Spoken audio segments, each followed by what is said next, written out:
皆さんこんにちは。寿司侍の小川です。今日はですね、握り方をご紹介させていただきます。本当に世の中にはいろいろな握り方あると思うんですけども、よくね耳にするのが縦返し、小手返し、本手返しという握り方が、ね、これが基本の3つあると思うんですけど、今日はですねいろいろな握り方っていうのを皆さんにご紹介していきたいと思います。でも一番大事なのはやっぱり心を込めてお客様に喜んでもらうように握るのが大事ですので、今から握りをやっていきたいと思いますので、それでは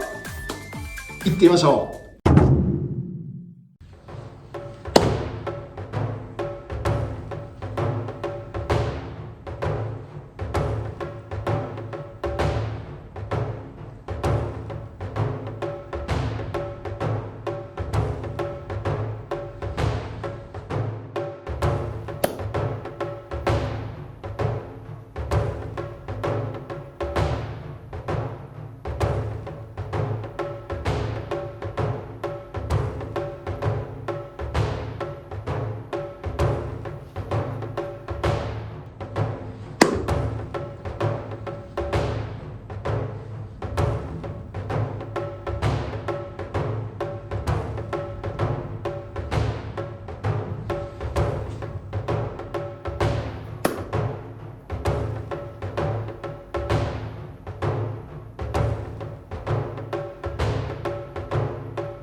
はい、ということでですね、今回いろいろな握りをご紹介させていただきましたけども、一番大事なのはやっぱり心を込めて握るというのが一番大事です。あくまでもね、こ